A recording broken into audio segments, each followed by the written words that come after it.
contacto telefónico, momento de la entrevista, en este caso relacionado con lo que hemos venido charlando en la mañana también, la construcción, el movimiento, avanza o no avanza. Hablo de la construcción del sector privado y también de la obra pública, para entender un poquito mejor y para conocer algo de lo que está sucediendo, sobre todo en San Rafael.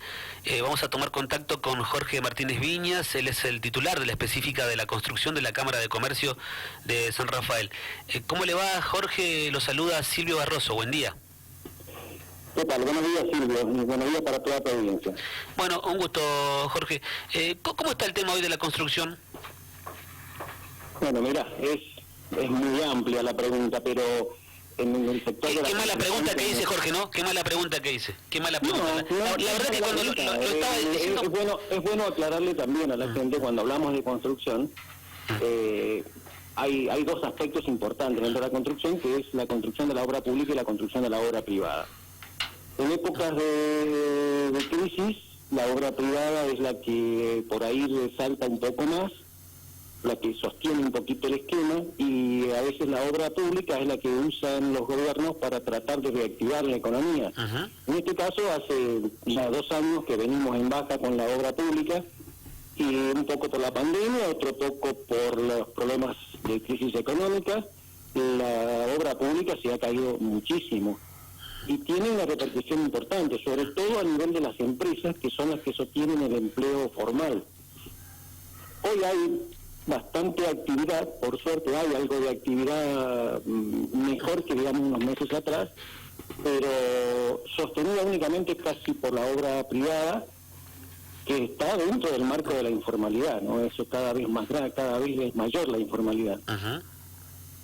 Así que bueno, también hemos notado, hemos conversado con los vendedores, digamos, con los proveedores de materiales, y están todos más o menos en lo mismo. Han bajado sus ventas respecto a meses anteriores y tienen una irregularidad absoluta. O sea, lo que hoy marca la realidad es la incertidumbre, como pasa en el plano sanitario, en el plano político, en el plano económico.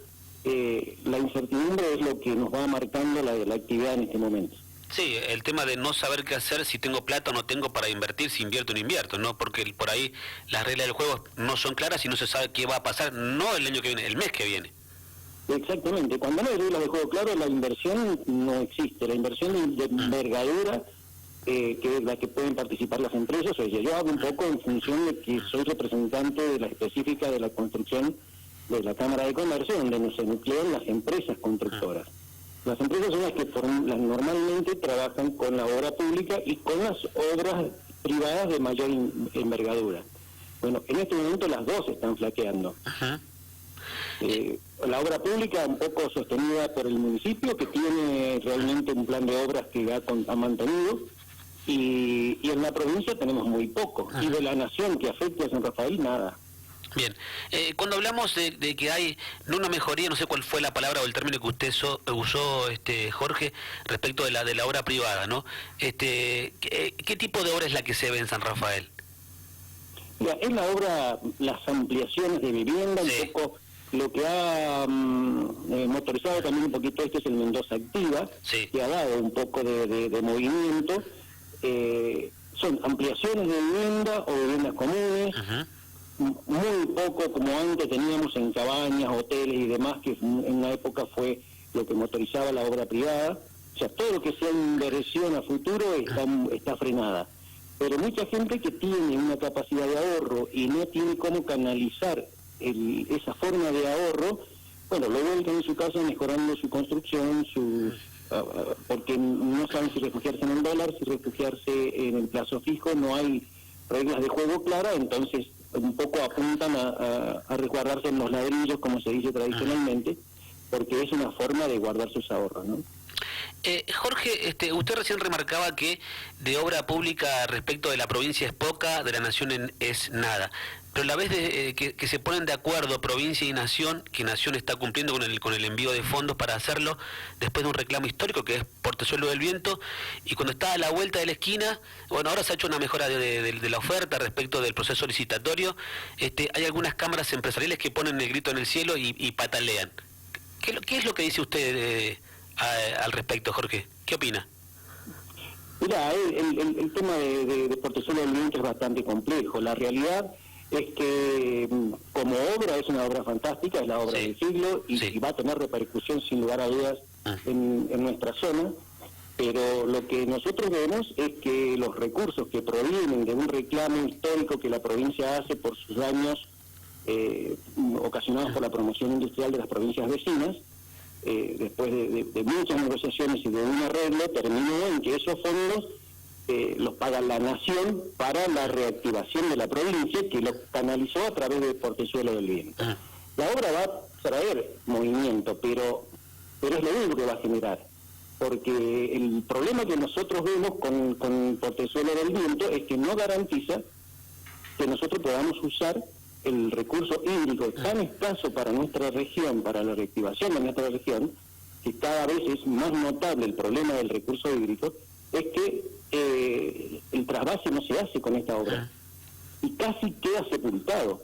Entonces, ese es el temor que tienen las cámaras, que tienen los empresarios y que tienen, ya no solamente los empresarios, sino que, digamos, es un tema que afecta a toda la población, fundamentalmente no a los constructores en este caso, porque a nosotros nos conviene que se haga la obra, porque trabajamos, si es que trabajamos, porque no sabemos si cómo se va a realizar y qué tiempo va a demandar y cómo lo van a encarar los grandes contratistas.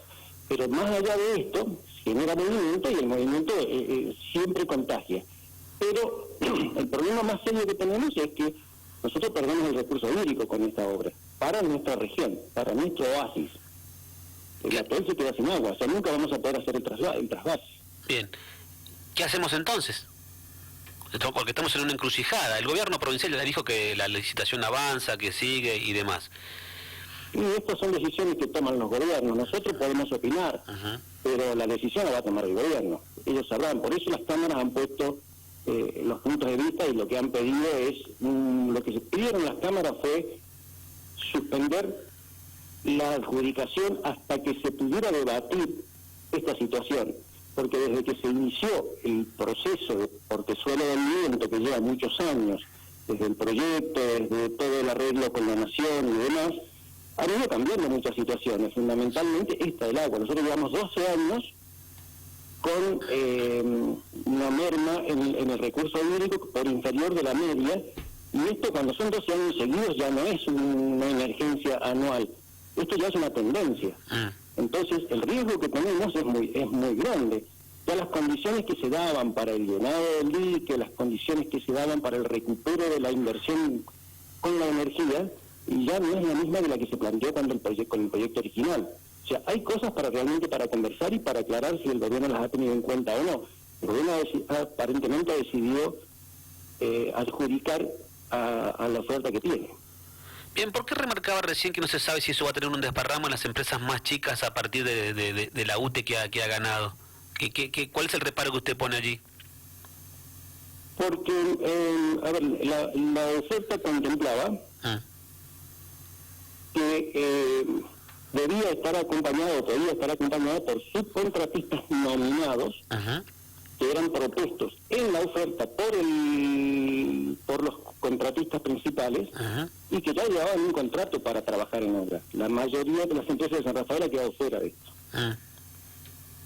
En el caso de San Rafael no participa ninguna. O sea, Obras Andinas, que es... Sí, es parte de la UTE. Es parte de la UTE, ¿no? Uno de los contratistas principales. Bien, obviamente que usted recién decía que está caído el tema de la obra pública y la privada también ahí con un pequeño repunte, con ampliaciones de casas y demás. ¿Sostiene algo quizás en materia de obra pública la municipalidad de San Rafael? Estamos en un año muy particular, es un año de elecciones, seguramente ustedes van a convocar a los principales candidatos, no sé si a debate o a charla informativa. ¿Qué es lo que le van a plantear en ese sentido? Tanto porque tenemos candidatos al Congreso y hay gente de San Rafael que va a llegar al Congreso. Sí, realmente estamos justamente teniendo una reunión esta semana para plantearnos un poco el temario, porque ya la Cámara ha decidido en su conjunto, a través de sus directorios, llamar a todos los candidatos para justamente que planteen cuáles son las acciones que piensan desarrollar, tratar de hacer un acta con todas ellas, un publicarlo y comprometerlos a que después lo cumplan, porque siempre los candidatos nos visitan cuando están de campaña y después cuesta mucho más llevarlos a la Cámara. Y esto que lo conocemos todos, en campaña todo el mundo es más permeable a hablar, y bueno, queremos que realmente eso quede reflejados en actas para que podamos después reclamar públicamente si se cumple o no se cumple. La verdad es que lo que requerimos nosotros siempre es un plan de obra pública serio, que alguna vez la obra pública esté en algún fideicomiso, en algún lugar que la partida que se designa en el presupuesto se use para la obra pública y no sea infusible para todas las demás gastos corrientes que el Estado tiene y que no lo pueden sacar de otro lado, lo sacan siempre de la obra pública. Hace 2 años que venimos sin obra pública porque, bueno, las partidas que hay se terminan haciendo. El año pasado el ministro de Obras Públicas nos reconoció que se ejecutó nada más que el 20% del presupuesto de obra pública. El resto, bueno, la pandemia, que es realmente una emergencia, pero una emergencia que ya lleva 1 año y medio. Entonces, si todas las emergencias las tiene que pagar la obra pública, estamos en una situación de desventaja con respecto a todos los demás, porque nosotros vemos que en otros sectores el mismo empleado público sigue cobrando igual todo el año, trabaje o no trabaje, haya emergencia o no haya emergencia. En caso de la obra, si no se hace obra pública, los empleados de la construcción no trabajan en la misma condición. Siempre lo planteamos como si fueran de segunda, tienen que ser el fusible de los desfasajes que tienen los presupuestos de los gobiernos, ¿no? de cualquier magnitud, o sea, provincial, nacional, municipal. En este caso el municipal realmente ha respondido de una manera distinta porque el plan de obra pública lo ha mantenido. Jorge, ¿por qué no se hacen barrios en la provincia de Mendoza? Yo recién hablábamos de lo que pasa en San Luis, que han matado a varios pájaros de un tiro, ¿no? Por la generación de mano de obra, solucionar el problema habitacional, entre otras cosas. ¿Por qué en Mendoza desde hace tiempo que nosotros como medio de comunicación, de vez en cuando vamos a una inauguración, pero pasa mucho tiempo de 20, 15, 30 casas? Sí, cada vez menos, ¿no? Porque lo poco que hay hoy día como obras licitadas, se han relicitado obras que ya estaban licitadas hace 1 año y medio atrás. Nuevo hay muy poco. En toda la provincia apenas son 1.000 o 1.500 viviendas, cuando realmente el desfasaje que hay de la necesidad de obra de vivienda es enorme y cada vez sigue creciendo porque como se hacen pocas, un poco, no sé, será el estilo de cada gobierno o los problemas presupuestarios, pero normalmente la vivienda ha sido una de los motores que ha revitalizado cualquier economía.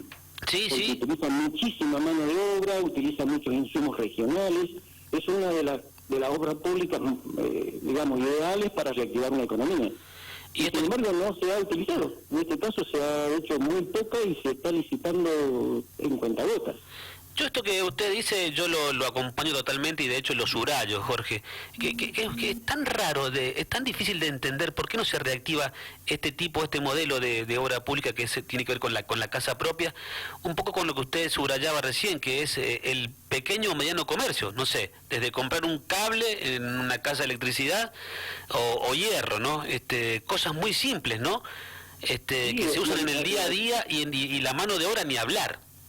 Sí, la mano de obra es la directa y la indirecta, porque los que trabajan permanente, que son los empleados directos de las empresas, más todos los subcontratistas, carpinteros, electricistas, plomeros, gente que son todos de la zona, y que bueno, esto sí que produce un derrame importante, y porque es toda gente local, no puede venir gente de afuera a hacer estas cosas. Entonces, realmente es una de las tipologías de obra pública que más derrame produce.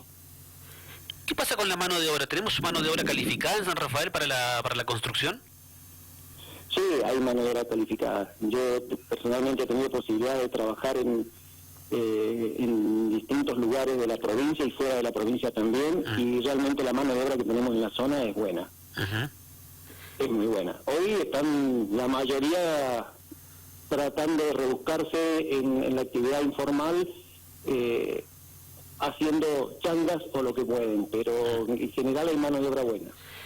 El obrero de la construcción, Jorge, es un obrero de oficio que va aprendiendo primero como ayudante en la propia obra, se transmite de padres a hijos. ¿Cómo se forma el obrero de la construcción hoy en San Rafael? La verdad que es una pregunta interesante porque cada vez nos cuesta más formarlo. ¿Ah? Cada vez nos cuesta más formar mano de obra calificada. Ajá. Porque realmente hay mucho desánimo en los chicos, no hay mucho interés en los chicos jóvenes en aprender. Entre la facilidad que se dan con todos los planes que hay y la diferencia con lo que dan en una construcción no es mucha, hay muchos que cuando uno les dice lo que tienen que ganar, prefieren seguir cobrando un plan y buscársela con una tarea, digamos, como una changa, como ellos le llaman. Sí. Y muchos chicos jóvenes no tienen interés en aprender. Lamentablemente es así. Nosotros tenemos dificultades para conseguir mano de obra de algunos oficios, por ejemplo, los encofradores. En cualquier empresa todos los encofradores son personas que tienen de 50 años para arriba. Sí. Porque cuesta mucho que los chicos quieran aprender ese oficio. Hay otras tareas que a lo mejor sí las hacen, las instalaciones y demás, o las terminaciones en general, sí hay gente que las hace, pero hay algunas tareas básicas de la construcción que no tienen interés los jóvenes. Yo siempre le pregunto, usted recién acaba de darme la respuesta, me la anticipó más o menos, pero ahora la va a completar seguramente cuando le formule o le dé formato o más estructura a la pregunta. Hace poco tiempo, charlando con la gente de la sociedad rural de San Rafael, nos contaban en el aire acá de Dial que el promedio de edad del finquero hoy en San Rafael es de 65 años. ¿Me escuchó, no? 65 años el promedio del tipo que labura posta en la finca. ¿De qué? Yo le pregunto siempre a todos los sectores o los rubros de cuánto es la edad promedio, y ahí te vas dando cuenta de dónde hay que apuntar, qué falta revitalizar, qué falta reacomodar. ¿Cuál es la edad promedio del obrero de la construcción? Es muy difícil. En el caso nuestro, realmente, como te decía recién, lo calificado son gente que tiene más años, pero se jubilan con 55 años, por lo tanto el promedio es bastante más bajo que lo que vos mencionabas recién. Sí. No, yo no sabía darte un número preciso. A lo sumo, una estimación personal debe andar de alrededor de los 40 años en la gran mayoría. Porque los chicos jóvenes trabajan un mes, cobran y se van. Ah, qué dato. La mayoría lo dejan al trabajo, pero muchos, Sí.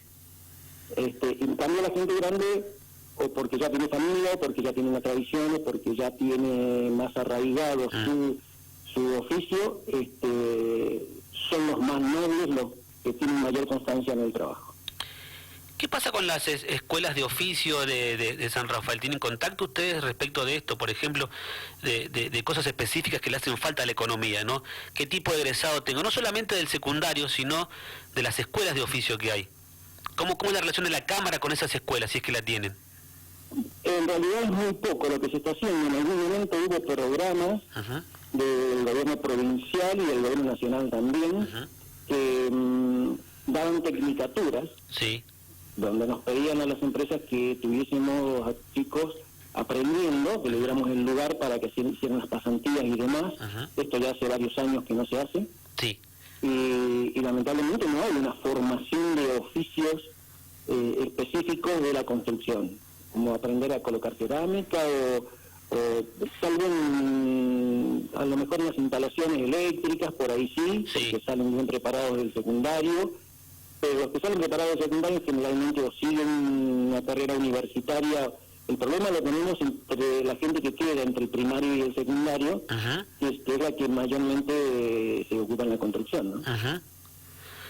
Bueno, Jorge, interesante siempre conversar con usted, te tira un par de datos que son dignos de analizar. Obviamente que todas estas cosas nosotros después las charlamos con aquellos que de una u otra forma cortan el queso, que son los dirigentes, ¿no?